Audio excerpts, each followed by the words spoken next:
You want to say hi? Oh, So cute. So fluffy. She's probably going to be purring in this video, so apologies in advance. Or not apologies. I'm not going to apologize for you taking up space, Missy. You take up space. You I purr. love it.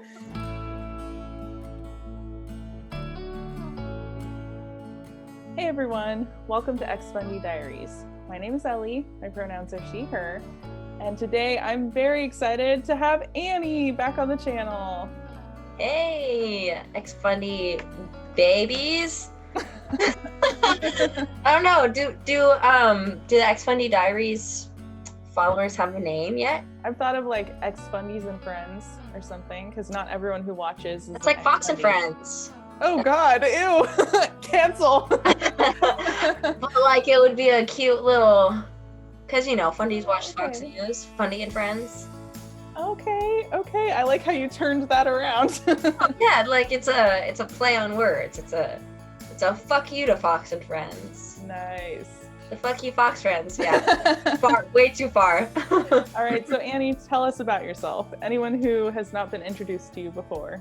Hello, my name's Annie. I am Ellie's sibling. My pronouns are they, them, and today we're going to be talking about spanking and or beating that our parents inflicted on us when we were children. Let's get triggered. And we're going to be making jokes to cope with our trauma. So Yeah. Just throwing that out there. I would say that like it can be really helpful for me to joke about it in a way that's to me hilarious and maybe jarring to other people. But yes. It is something that I do, and I think we do together a lot because it's, you know, how does one really talk about that? Yes, totally. Do we want to start off with some light basketball spanks and things that we kind of thought were funny in the moment as probably a weird coping mechanism? Yeah, that's a good segue. Our mom would spank us with a lot of gusto when she was very upset, and we called them basketball spanks because we thought it was kind of like doing like a slam dunk on our butts. Yeah. I think she jumped up too sometimes because she was so upset. She would jump and then slam it. Yes, there was we were small, you know, and she was like, she would kind of tower over us as an adult. And so there was a very, like, as I remember it, there was a very like up and over, like a downward swoop. Yeah. You know, I think because it was in comparison to, spoiler alert, our dad's Mr. Spoon, which is so weird that he had a name for his torment utensil. But because it was such a big contrast, like it hurt so bad when our dad hit us versus when it was more like psychological, like our mom was hitting us. But I don't feel like she hurt my butt as that I can remember. Although I do know that there are a lot of things that you've said have happened to you that I think probably happened to me that I don't really remember. And I think that kind of goes hand in hand, that with trauma, you can block out a lot of things. So I really don't have a ton of events in my mind. I just have a couple per parent, but I know that it was such a common theme because I was always in fear of it happening, I guess. And so that would lead me to believe that it was very regular that we were spanked. I also wanted to bring up like neglect that happened a lot as a punishment. Like I remember being grounded, but the way that I was grounded was like I had no access to the family. Like I wasn't allowed to go out of the room. I wasn't allowed to like talk to like you or Ivor or anybody, and like I could hear everyone like playing games and like watching movies, and like I wasn't allowed to really do anything other than just sit in my room and like either read my Bible or Amelia Bedelia. there'd be no warning. It would just be like, you're grounded, like you're like, go to your room and you're not allowed to come out. You're not allowed to have dinner. You're just gonna like, you just have to just, I don't know, exist in your room until you go to sleep, and that's it. So I feel like there were those two types of punishment, and I almost feel like that was scarier than having to be spanked. I honestly I kind of remember preferring to be spanked. It was probably quicker, and there was like a beginning and an end, so you could kind of just get through it. Mm-hmm. And I'm sure that there was something just so hurtful about being basically shunned as a punishment. Yeah, it was like being shunned, and I felt like it was really intentional, and really I don't know, it feel like, looking back, feels really sadistic, of just like, I don't know, locking your 8-year-old in their room and being like, you don't get to eat, you don't get to interact with anybody, you don't get to like see your mom or dad or your siblings, even though you can hear them, and you just have to stay there. Yeah. Well, I know we've talked about before how there was such a power struggle between us and our parents. Like, looking back, it seems like they got some joy out of holding power over us. Yeah, it made them probably feel in control and powerful, and almost like a smug self-satisfaction of being able to wield their power.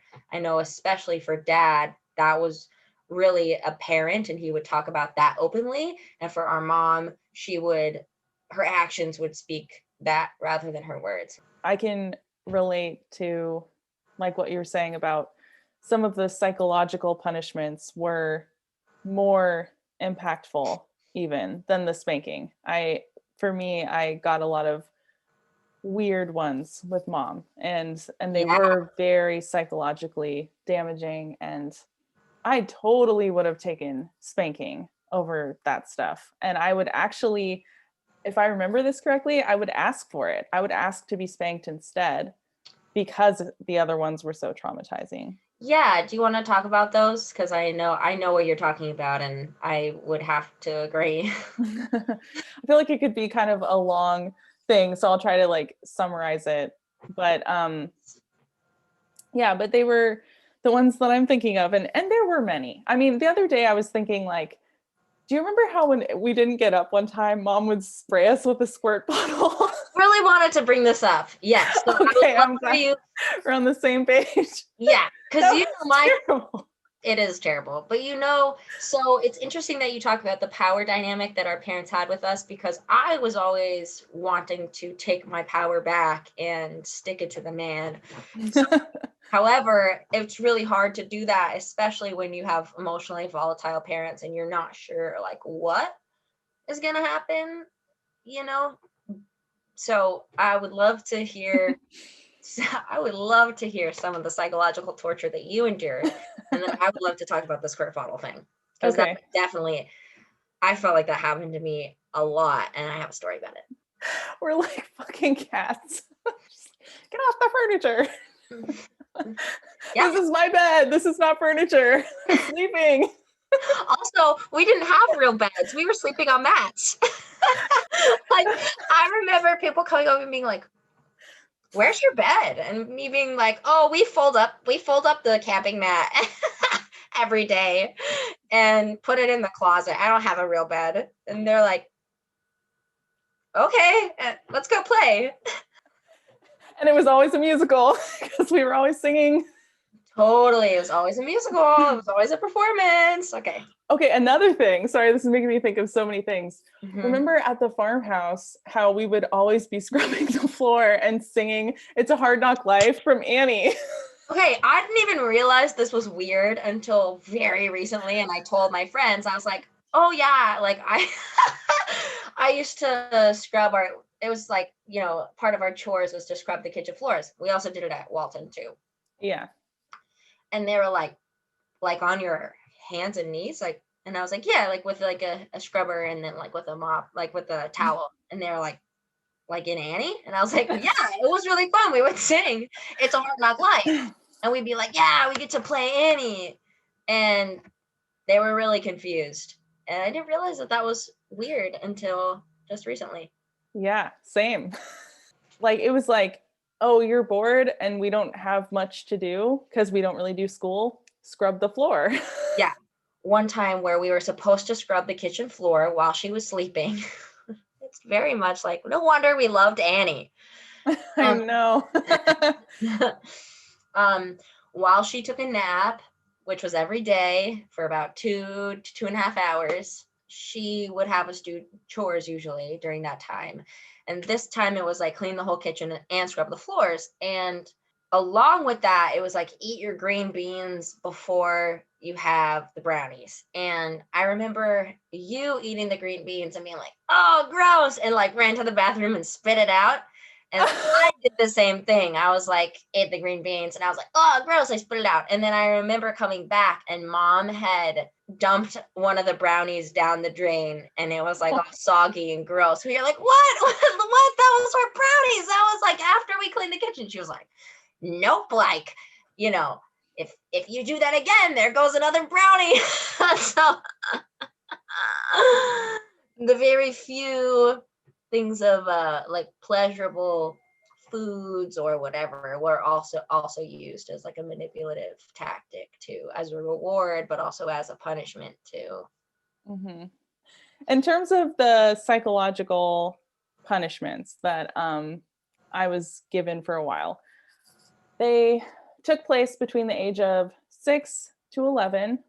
Both of these punishments revolved around my dirty mouth, things that I would say that I wasn't allowed to say. And this was not just curse words. This was like saying, you know, darn or crud. We couldn't say but. We would have to say bum or bottom because but was like an unladylike word to say. Mm-hmm. We couldn't say awesome unless it was about God. We couldn't say lucky because there is no such thing as luck. Oh my God. Yeah. God either blesses you or not. Ugh. Wow.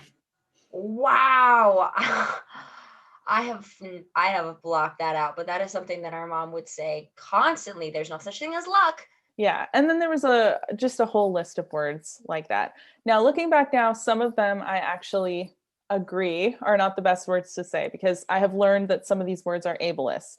So Yes. I've tried to take some of those, you know, out of my vocabulary now. We could say some ableist words, but not others. That's a good point. That's the thing is I don't think that was her motivation for wanting us not to say it. I don't think it had anything to do with ableism. I think it was just, again, being ladylike. She would say like anything that is righteous, pure, just, of a good spirit, or some. She would quote a Bible verse all the time, like, which is so hilarious because our mother always cursed like a sailor. Yeah, that's fucked. You know, like when talking about something that like wasn't righteous, like that it was so fucked that the world did this or that, or that's the thing. There was like, fuck, and like, and she's like, don't say awesome. yeah. There was a big disconnect between what was expected of us, and you know, what even she would do, and she was the less extreme parent. Totally. So you can only imagine how it went with the other one. Oh boy. In addition to the words that I wasn't allowed to say, you know, there was also just my attitude and like how I would say things. Like if I talked back, you know, if I wasn't cheerful enough when I obeyed, or if there was like a delayed obedience. If you rolled your eyes. Rolling my eyes, that was a big thing. Yes, if I rolled my eyes, if I had anything on my face that wasn't just like, yes, mother. She would want us to say, yes, mother. Or yes, queen mother. I know, it's creepy, right? She did. She would say, yes, queen mother. Yes, queen mother. Holy shit. I know. About that, but she would, and it wasn't really a joke. Mm-mm. Huh. Yeah. Good point. So the first thing was getting my mouth washed out with soap. If my memory serves me correctly, it only happened a few times. Mm-hmm. But they were very impactful and have stuck in my memory quite a lot. I have a very clear memory of standing in the bathroom at the farmhouse. I was pretty short compared to her, so she was towering over me. She had a giant bar of blue soap, and she like shoved it into my mouth and gave it like a twist. I got soap in my teeth and it tasted so bad and it hurt my jaw, and I was spending a long time at the sink afterwards, like trying to get the soap out of my teeth. And she had such an angry look on her face and she was so furious with me. And I was very sensitive to, I think a lot of children are. I was very sensitive to the disappointment and the anger coming from, my parents. So that really intensified it, I think. But soap is toxic. It's not something that anyone should ever put in a child's mouth or anyone's mouth. And also what stands out to me now too is just like, that was a huge bar of soap and I had like a small mouth, like it barely fit in there. And I've talked with my therapist about how like I do have like jaw issues now. Like I have TMJ, like my jaw will click and there's like issues with it. And like my therapist pointed that out, that there's probably a connection there. That was one thing. Your face looks so sad.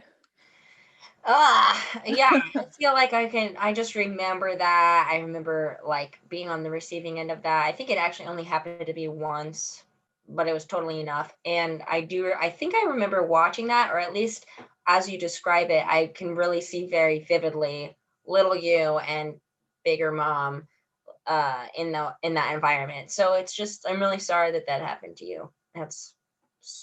That is fucked. Thank you. I'm sorry it happened to you. I didn't even know that it happened to you as well. Yeah, I mean, I've never thought about that. I also have TMJ. I think that probably is where I also part of my body where I hold stress a lot of the time.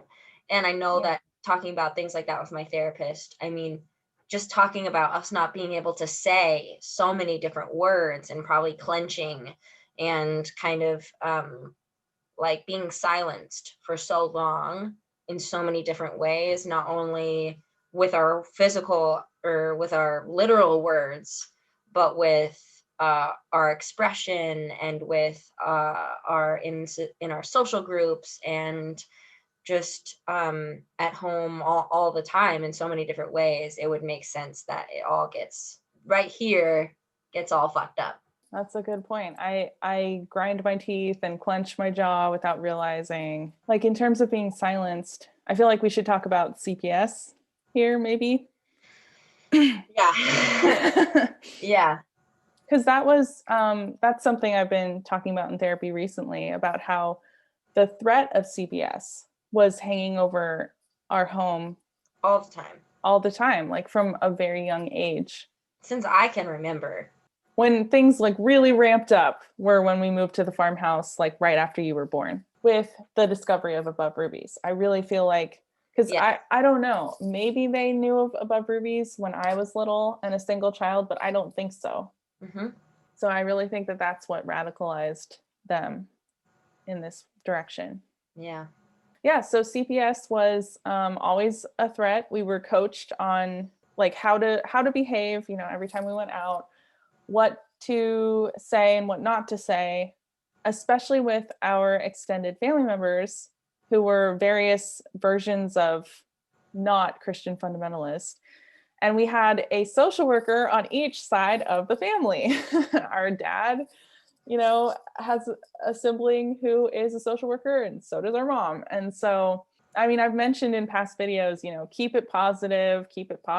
Well, it went beyond that. It really did. It was very extensive, the coaching. It was like, so if they say this, what are you going to say?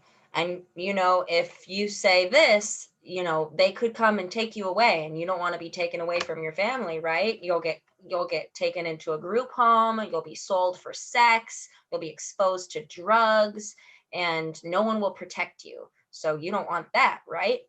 And you'd be like, no, no, I don't. 6. We would only be able to see those specific family members once a year on our birthday and once a year for Christmas, and that was it. There was no other type of contact, and if there was something very specific that they had really requested of our family, one of our parents had to be there. So there was almost no one-on-one time except for maybe a couple hours on our birthday. Remember how there was that Seventh-day Adventist church that would meet across the street, and how they were always evangelizing us, trying to get us to become Seventh-day Adventist, and how they dropped off that bag of like prairie dresses just randomly on our doorstep.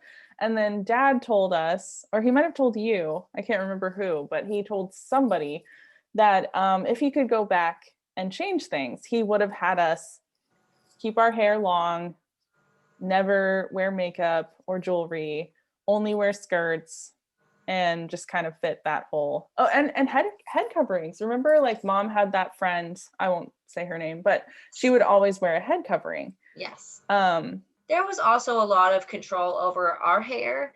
I know, like, I remember them saying, like, this, it's not your hair, it's our hair, and it's basically leased to us by God type of deal. So, like, it's first God's hair, and then it's your parents' hair, and it's not your own. So you don't get to make any choices or decisions about it, or really anything about our physical dress. We would have like a lot of matching like denim and American flag type of shit, where it would be like red, white, and blue a lot of the time, or just like very conservative type of clothing that was always matching, especially if we were going to go out into public. Not so much when we were just at home, but Dad would say multiple times to me that if he could go back, it was after watching the Duggars on TLC. And that was really when he started to say that constantly, that if he could go back, he would make us wear long hair, long dresses, and do that whole thing. Although he was always into the courting and the authority complex dynamic, where like God and then Dad and then the kids, and then you transfer the kids to the other man, and then they're owned by the man. And we read this series that we were talking about called Elsie Dinsmore. It's a really fucked up series, very, very Fundie and extremely racist and extremely abusive to this like little girl who follows her life, and she grows up, and her dad is like the most controlling like plantation owner, and he ends up having her marry his friend. And I remember you and I were like, that's weird, he's like 20 years older than her. And our parents being like, that's not really that weird. Like, if we had a friend that we trusted very much, like, we would do the same for you. And we were like, fuck. Yeah, they were like, we would love that. I remember Mom specifically being like, that would be great if you could marry one of Dad's friends. And like, thank God Dad didn't have any friends. Yeah, well, yeah. He always had drama with his friends. For sure.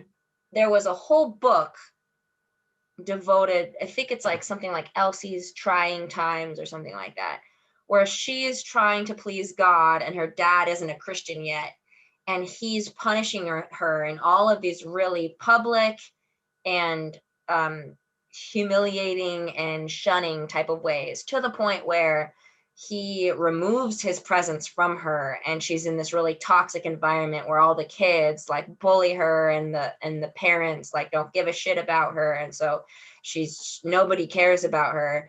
And he was the only one, the dad, that like semi gave her attention, and he knew that and removed himself from her for months, and she got super sick to the point where she was like hallucinating and was gonna die. Yeah, and that's one of my earliest memories, is my family giving me lollipops. This was before they were on the no sugar kick, giving me lollipops so that I would stay quiet as like a 2.5, 3-year-old while they read Elsie Dinsmore out loud to you. Which is just wild that they were letting a 3-year-old listen to that. And I think that really speaks to the neglect as well. let's get to the capers. All right, let's talk about the capers. Okay, so I'm going to try not to gag while talking about that. It's okay. It's okay if you do. We're here for That's you. a joke, but also not, because I know. I literally cannot stand to look at them. I will have a physiological response. So for anyone watching who doesn't know what capers are, probably most people do, but it's like these, oh my God, it's starting already. Shit. Like starting to sweat. Can you just explain, can you describe capers? Because I don't think I should do that. Okay.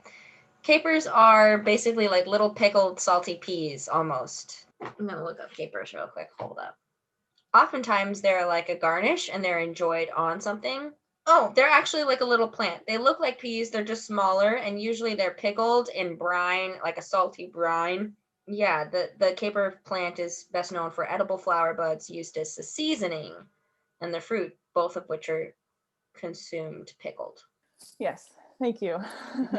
So my mom would keep a jar of these in the refrigerator as a punishment tailored specific to me, because one time I had tried capers, I believe probably when we were out like at a restaurant, and I had a very strong aversion to them. I hated the taste, and so I spit it out. And I guess she decided, wow, what a great punishment. Whenever her dirty mouth makes an appearance, she's going to get a caper. And I do wonder, looking back now, if this was maybe like an alternative to the soap. Like maybe mom was like, this soap thing is pretty invasive. It's like poisonous and also like doesn't really fit in her mouth. So this is a safer alternative. Mm-hmm. It may have been physically safer, but it was not psychologically safer, because this was basically a force feeding punishment. She'd dip in and get one out, and she would stomp over to me, and she would hold the spoon up to my face, and she would snap open up, and I would have to try to ingest it.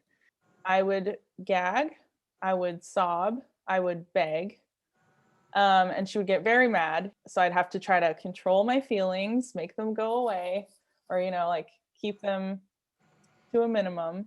It took on a life of its own because of the psychological component of this punishment. So I like physically could not chew it. So I would try to swallow it whole, which, in the present day, I sometimes have trouble swallowing pills. Like no matter how big they are. And I think this is probably there's a link there as well. Yeah, and so then one time she like put the caper in my mouth. I ran to the bathroom. I grabbed a tissue, I spit it into the tissue, and then I threw it into the trash can. And then mom was like, Ellie, where did you go? Like, what is going on? And so I came out and I was like, oh, sorry. I had to spit afterwards to get the taste out. And I almost never lied. Oh yeah. That was my thing. Like I was honest Ellie. But that's how tough this was for me. That's how damaging it was for me. Being honest and being truthful was like a huge value of mine from a very tiny age. And so the fact that I was willing to betray my own values and like feel the crushing weight of like God's disappointment in me for sinning was worth it to try to get out of this. So anyways, she said she didn't believe me. Obviously, I wasn't very good at lying because I never did it. And so she ordered me to go get it out of the trash and show her. So then she went back to the caper jar and got 2. And I had to swallow 2 now instead of 1. Correct me if I'm wrong, but when you would cry or talk back about having a caper, she would get another one out. She would have you eat 2. Yeah, I forgot that until you said that, but yes, that is correct. I have a really stark visual in my mind of her like forcing the spoon into your mouth and like lifting your chin up as like a way to make you swallow it, and like holding your chin, like not quite your neck, like not quite strangling you, but like in that territory. Yeah, I remember it being really traumatic and being like and I'm so sorry that you had to go through all of this, but I do remember learning from the way that you were treated, how like I had no problem lying to my parents whatsoever. And I was pretty sneaky, and that was a big issue. Like my parents knew that I was sneaky and knew that I would, try to get out of whatever I could. But I think it's just because of how severely you were punished and how I saw that at such a young age. And so, like, so many times I would just avoid telling them anything that had happened so that I wouldn't get, I don't know, all these really crazy punishments. Not that it didn't happen. I remember a lot of the times, like when mom would spank us, she would hold one of our arms and spank like this. And I would always arch my back so she couldn't get it. I just had a flashback of that when you did that. And I was like, no. And she would try like 2 or 3 times, but I would be like, no. Yeah. Oh, that's so sad. That is so sad. I hate thinking about little you. I mean, yeah, like it's really hard for me to hear your recounting of like all of these things. I'm really glad that you are able to talk about it now. It's just really hard. You were honest, Ellie, and I always had a rebellious spirit. I'm really grateful, like more and more so looking back, and more so hearing again, being retold years and years later, all of the abuse that you would endure, not even during the really intense physical times or really scary, traumatic times where our dad was screaming and yelling and punching walls and punching our mom and whatever. Just hearing about it on a day-to-day basis and being reminded of all of these things, it somehow hits different because of how small you were and how there was really no reason for it. It was all basically around our parents not being able to control their emotions and projecting all of their trauma onto these tiny little people, you being that person. And I think for me, when I look back, like I always wanted to fight back and tried in little ways. And I wouldn't do it in the way that you would, which was like, you would try things out, you would try to say darn or crud.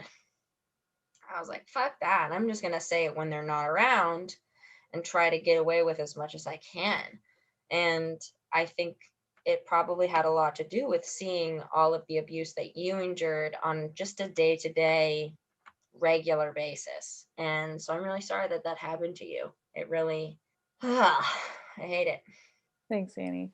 I'm glad, like what you were saying before, of how you were able to avoid some of that based on seeing it happen to me. And that makes me really, really grateful. I'm really glad that you were able to avoid some of that. Maybe transitioning to a little bit of a lighter note, I'd love to share the squirt bottle stories. So because we didn't have any structure, we weren't going to school, we weren't being schooled at home, we would never get up on time. Our mom just decided one day she wanted us to be getting up at like 7 a.m. Probably had something to do with Above Rubies. I don't fucking know. But she just, a lot of her rules or ideas would really be fleeting. That would come and go. It would be anywhere between a week of enforcing these ideas, structures, to a few months. Really wouldn't often last much longer than that unless it was like a big family change, and that would probably last for a couple years. But shit like waking up on at a certain time, super not reliable or consistent in any way. But during the times that she would decide she wanted us to wake up at 7 instead of 1 p.m., sometimes she would sing "Good morning to you, we're all in our places with sunshiny faces. This is the way to start a new day.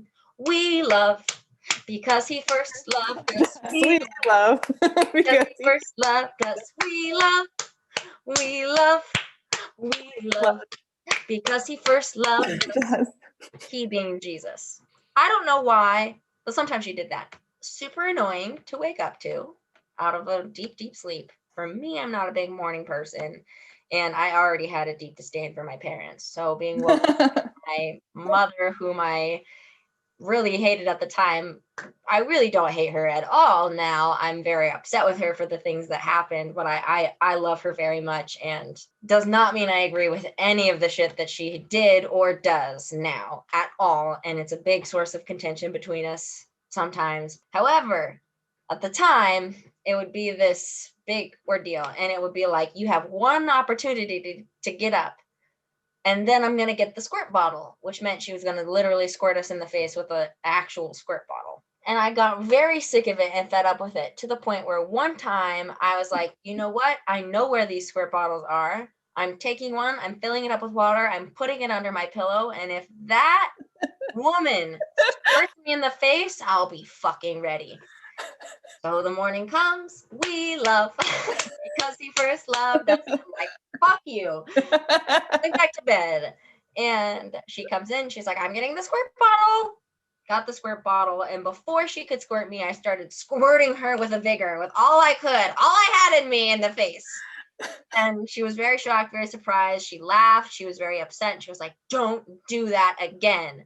But I think there was some respect in it, because she was like, damn, that really did get me. And shortly thereafter was the end of the squirt bottles. Thank you, Annie. I think you saved all of us then. Yes. I wish there was more stories like that. I really do love that story, though. You're like leading the rebellion against the tyrants. Unionize! Unionize! We have the power! I wish we had done that. I really do. Like, I really do. It carries with me, like, into now, with certain things where I'm just like, if we all work together, we can defeat them. Yeah. But, I think, sorry, I'm bringing the mood back down again. Yeah. I think it really points to the mind control that they had over us, because we could have fought back if we knew how to do that, if we knew how. Yeah. And if we understood the power dynamic that was happening. We just thought this was parents and children, because that's what we were taught. Like, children are scum and parents are tyrannical rulers, but they wouldn't use those words. They'd be like, this is the way parents love you. And so it was a lot of shame of just like, well, there's something terribly, terribly wrong with us, because we're constantly being punished. We're constantly being controlled. And it must be because we're so bad and sinful and dirty and perverted that we need this, That was kind of this psychological message that was being ingrained over and over again, not only by the punishments, but so many other things that were going on in the house and outside. Yes, I feel like the umbrella of protection was really core to everything. Yes. Like, we didn't always look exactly like the famous Fundies that you'll see on TV. Yeah. But the core values. The core values, the core family structure, family model was just so integral to it. Mm-hmm. And I think that really enabled our family to be its own self-sustaining cult, because we were never fully a part of any external cult, I think, because then our parents would have had to listen to other adults tell them what to do, and they didn't want to do that. They wanted to have complete control. Yeah. And so we would go in and out of different cults. We would have a lot of different types of cults that we were a part of. Like really small churches that we would be a part of. Obviously, homeschooled groups, we would go in and out of doing that. Parents teaching kids, like in your video of your 8th grade science binder, correct me if I'm wrong, but that was a co-op school, right? Yeah, at this point, I'm not going to call them schools. For anyone who doesn't know to look out for this, if you see the word academy, run. Yep. All of them were academies. All of them. Academy and the academy. Yes. The word academy is a good one to look out for. That's really smart. Wow, smart. Yeah, it's true. Basically, if you see the word academy and it's like connected to a church or Christianity in any way Homeschool. can bet that it's Christian nationalism homeschooling. That's what And it it's is. not accredited. So there's No. no fucking point. Stop doing this. It doesn't count for any type of schooling No. whatsoever. Yeah. Oh my Yeah. God. Shall we talk about dad? Yes. Yeah. I can't believe we haven't even gotten to that. So mom would spank in anger. Dad would be calm. Yes. Creepily calm. Mm-hmm. Happily calm? Mm-hmm. Gleefully calm. Yes. And there were two ways that he would spank us. One was with his hand, and one was with a spanking utensil. Called Mr. Spoon. I thought we were going to say it together. Oh, you want to do it again? Sure. Called Mr. Spoon. And the famous line was, I'm not going to do the talking. Mr. Spoon's going to do the talking. Yes. And Mr. Spoon was kept in a Mr. Spoon was kept in a vase of sorts on top of the refrigerator. So he was always accessible. Yeah, he was in a vase, huh? Of course it was gendered. They gendered the goddamn spoon. Jesus Christ. Yes. And if I remember correctly, sometimes mom would put the punishment off until dad got home. Yes. Mm-hmm. Yeah. What would she say? Was it the classic, wait till your father gets home? I think it was like that. Or Yeah. it would be like, well, we'll just like see what your dad has to say about that. Or something like that. Something snarky about dad. And then depending on dad's mood, he would either be like, nah, or he'd be like, sure. Like it was very indifferent. It was like, sure, I'll hit the kids tonight. Or I'd be like, nah. Like, because he wouldn't want to be told what to do by our mom.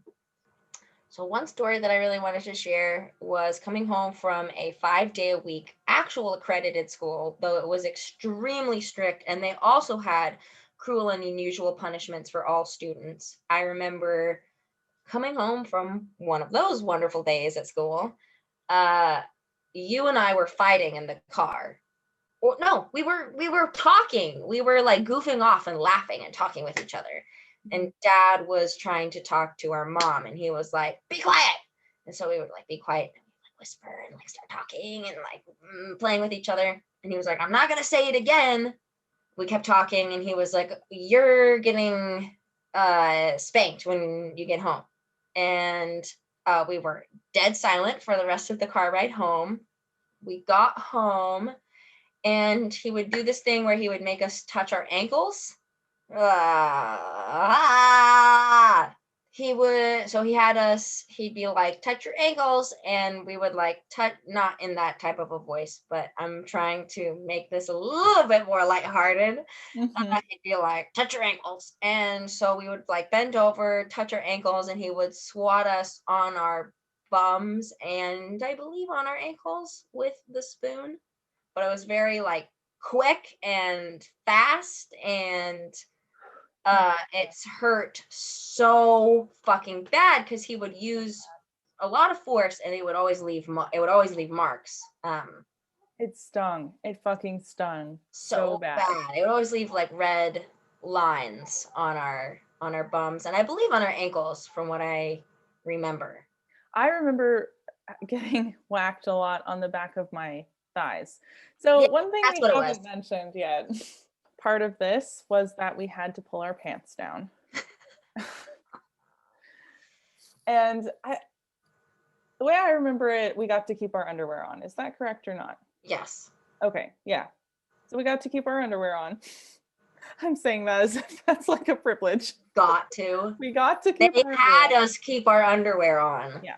And pull down our pants or lift up our skirt, I guess. Yes, the backs of the thighs. It was not the ankles. I was like, how did that work? Because we were touching our ankles. It was the back of the thighs. Yep. Jesus. And I remember the build up of terror to those moments. I mean, I remember like begging him not to do it and like whimpering, and like I would try to turn and, you know, escape. And there was no escape. When he was determined to do it, it was going to happen.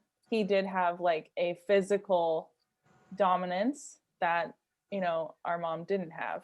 That was very intimidating, very scary. And I remember getting hit in this way in the living room a lot, which is Yes.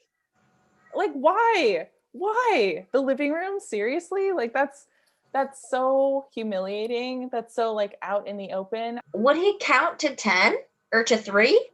I think I've blocked a lot of it out. Yeah. This is probably why we can't remember very much. Yeah. This was probably the most traumatic like type of punishment because there was the buildup. He would be very silent. He would be very like, it would be kind of the thing where I was like, we do this because we love you type of So thing. much loving talk as this was happening. Yes. Which is a big mindfuck and has led to a lot of mixed up things for me, for sure. But I think like, yes. And then I remember running to our mom crying and she would comfort us. And it was really confusing because it was like, well, it seems like you are also not super cool with us getting hit like in this way, but you are, because you're like, you are okay with this, but you're cool with comforting us afterwards. It was very, very confusing and made for a lot of mixed up feelings then and many years down the road. One time when this was another way of me trying to gain back power from feeling so controlled and abused was we were kind of hoarders, and so we would go months and months with our room in complete disarray. We would barely be able to walk through our room because all of our shit would be everywhere. You and I would always share a room until I was about 9, and then I shared a room with my little sibling, and you had your own room. So one time when you and I were sharing a room, you were like 11 and I was 6. So around this same time that we're talking about getting hit with a spoon several times. Oh geez. They were like would sometimes be in a very aggressive way. You need to clean up all of your stuff by this time, and if anything is left on the floor, you'll never see it again. And so me being the crafty little person that I was, or I like to think I was like, great, fucking perfect. I am sick of seeing this fucking spoon. I do not want to see the spoon any fucking more.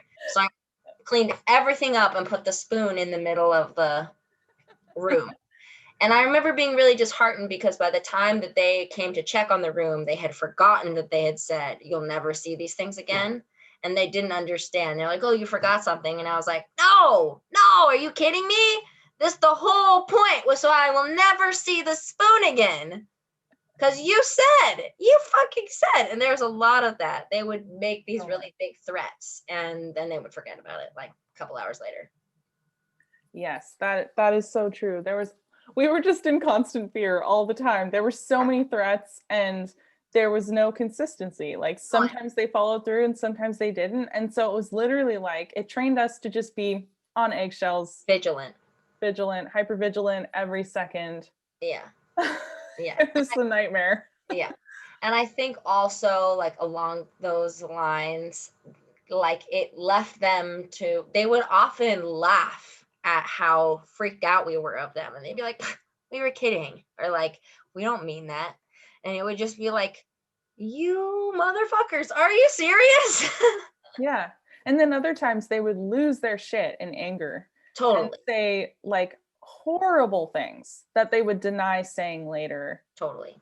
Yeah. Absolutely. You know, they would definitely, obviously, as maybe y'all can figure out by now, they had no way of controlling their emotions. And so they would go through fits of rage, both of them on either side of, you know, huge kind of adult temper tantrums that were physically taken out on the kids. And then be like, that wasn't that bad. I don't know what you're talking about. We're fine. Let's go watch Little House on the Prairie. Yeah. what I can say as a parent of a 7-year-old is that it just blows my mind. Me too. It blows my mind. Like that, the idea, I can't even fathom. I cannot even fathom. The way that you parent your child is so extremely vastly different, probably the complete polar opposite of the way that we were raised. And it gives me a lot of comfort and a lot of gratitude and a lot of safety knowing that your child is safe and loved and has a home where their parents don't use corporal punishment, they don't play mind games, and you treat your child like a fucking person. I love my kid so much, and I want to spare her from so much of what we went through, and I want to do so much better than that as best as I can. Yeah, absolutely. So I thought we could read some of Above Rubies' guidelines for discipline, because even though it was never framed to us in this way of like, oh, we're following the Above Rubies guidelines or anything like that, they were definitely influenced. They would just talk about Above Rubies all the time, both of them. Constantly. Like the Above Rubies way of life was like a thing. Oh, holy grail. Yeah. Real quick, I always thought Above Rubies was so much more famous and mainstream than they actually are. They're this teeny tiny little niche little magazine of this teeny tiny little subculture in America. And I thought many Christians were this way. Come to find out, this is a teeny tiny little cult magazine. Mm-hmm. Doing like a little bit of digging on, I forget what it's called, Fundie Wiki database of fundies. Have you ever seen it before? No, I want to go look at it though. Yeah. Oh, please do. Like, of course, you have the Duggars and the Bates and all of them on there, but you have the Campbells are on there as well. All of their children, all of their children's children, they have the whole family tree and everything. And what's great about this little database is that it shows you the connections between the different Fundie families. And so Serene and Pearl, they created their own company or whatever called Trim Healthy Mama. I'm sorry. Isn't that against their whole thing of like women doing shit? Aren't they supposed to just be good moms and wives? Yes. Okay. Jessa Duggar likes Trim Healthy Mama. So they're pretty niche, and they're more well-known than I realized in terms of these circles. These circles go really deep, and I think that's really hard to convey to people. Like, sure, you've seen the Duggars on TLC, but you don't know what that means. Like what, like, how deep and intertwined and all sick and twisted these people are. To put it into perspective, Nancy Campbell, I do stalk her Instagram occasionally, and is it Instagram? That's very hip of her. On her Instagram, she posted about the Capitol insurrection, about some of her, I forget who, but like it might have been Colin, and like some of the other men of her family were there at the insurrection. And so she was sharing the inside scoop on like what was really going down. Yeah. Wild. I can't even speak. It makes my blood boil so hard. I gotta go for a run after this. That's a good idea.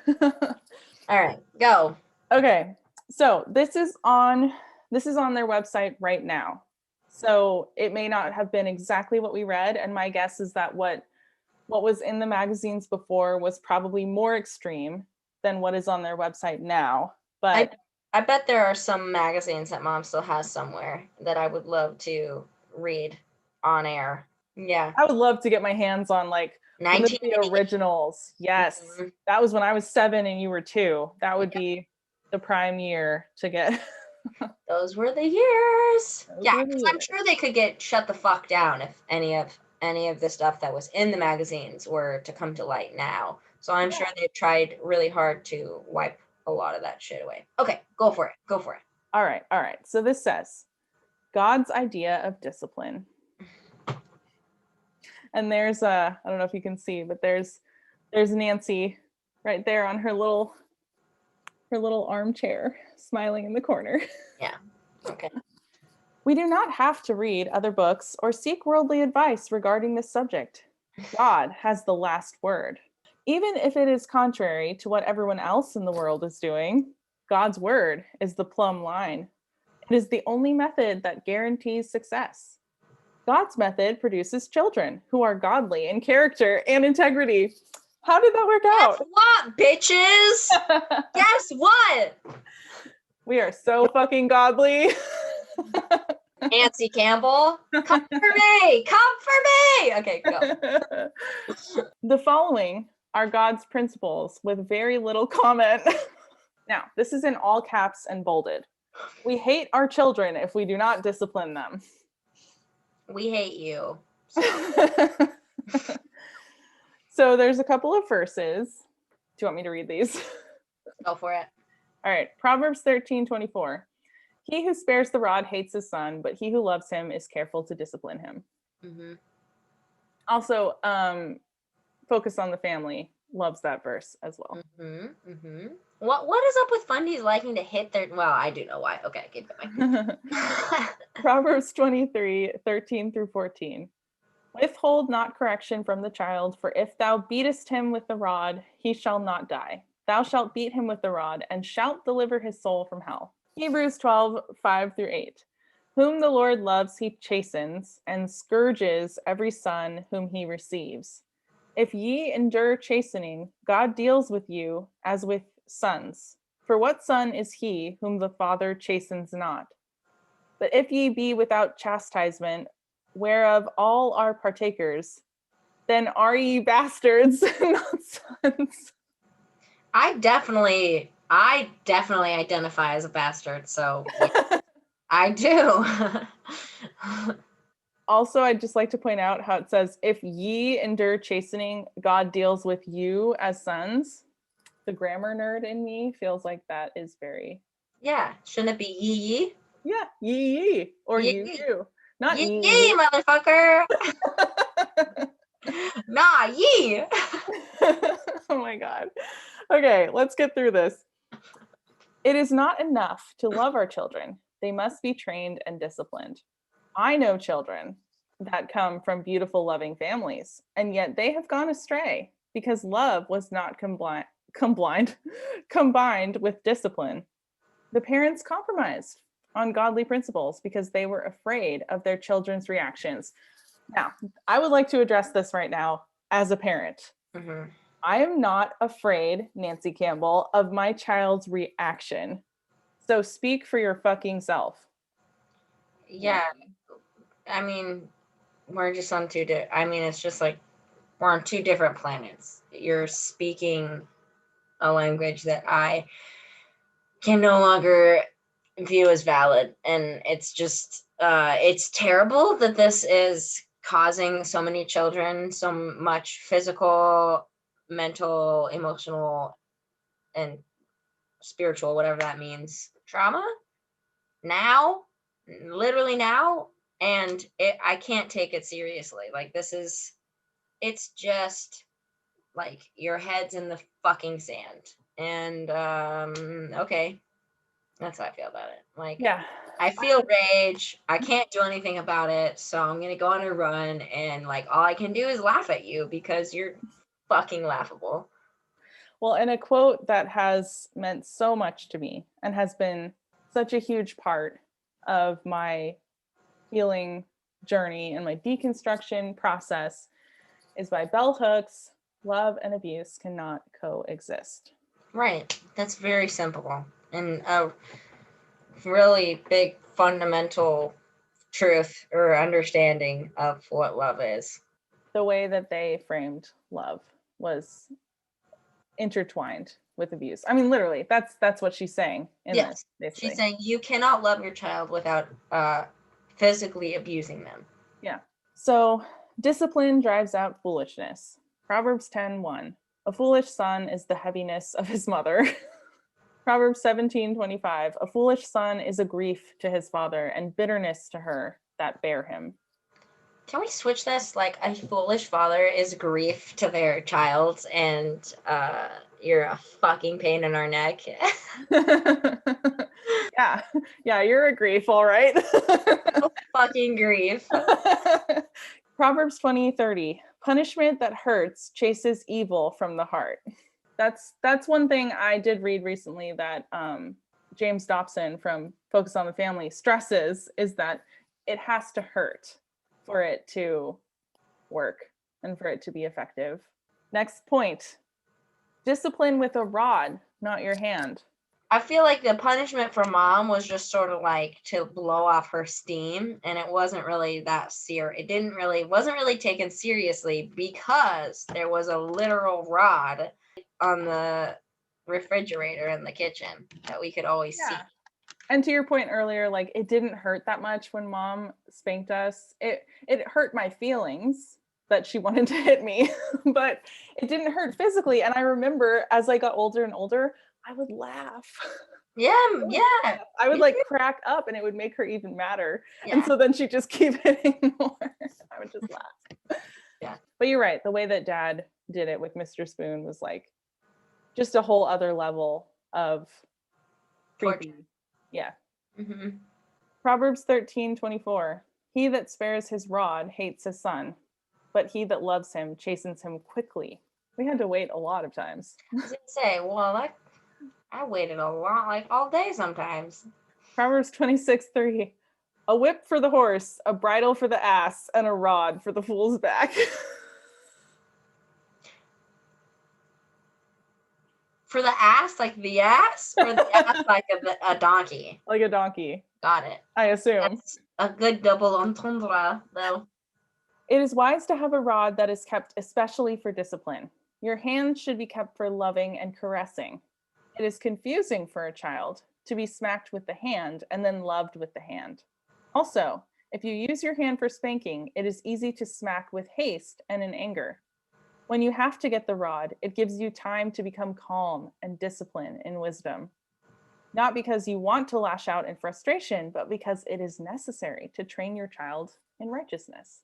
It is amazing how peaceful and happy a child can be after they have received a good spanking. The effect of a spanking that hurts, but which is given in righteous love and wisdom, can last for a long time.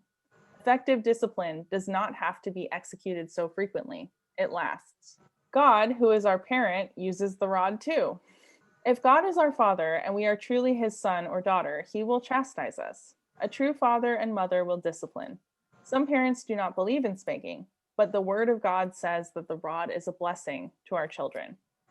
Talking is not enough. It is easy to talk and talk and talk. It is easy to keep telling your child to do something over and over again before he does it. This is lazy mothering. No, it's not. It's not. It takes a lot of discipline and patience to do that. No, fuck you. It's so easy to hit anything. That's the easiest shit you could do. Yeah. I would highly recommend to any parents watching Cindy Wong Brandt's interview with the Dirty Rotten Church Kids. That was an amazing interview. It blew my mind. I was just so grateful for all of Cindy's words about parenting. It shows so much respect to your child to take the time to explain something to them and to listen to how they're feeling and why, like getting to the heart of like, what's going on here? What can we do to work together, to make compromises, to set boundaries around what we may or may not be able to do for whatever reason, but in a loving way that respects their personhood. Autonomy. Yeah. Well, that was a lot. We went into a lot more than I was expecting, actually. Yeah, and surprisingly, there's so much more that we could have talked about. I know. That was kind of scratching the surface, but yeah. Thank you, Annie, for going through all of that with me and for sharing everything that you shared. 100%. Thank you for having me. I know that this was probably really tough. It was definitely tough for me, but I think, like you had said previously, it takes away the power of the shame and the hypervigilance of trying to keep everything quiet and keep everything positive. and being able to just lay it all out there as it happened. I think it's really important to talk about it and to shed light on it. I know there are probably many people that I know who have dealt with things like this very similarly, and it's super not cool, you guys. Y'all, it's super not cool. I know that there were so many other homeschool families that had similar things going on in their households. And I know that there are, unfortunately, children being treated this way right now. Yeah, And that's what happens when you're in a cult. It normalizes abuse to being the status quo. Love you. I love you too, Annie. Happy spanking. We love because he first loved us. Just be a decent fucking human. Yeah. Just be a fucking human, okay? All right. Well, I hope you have a great run. Thanks. I think I will.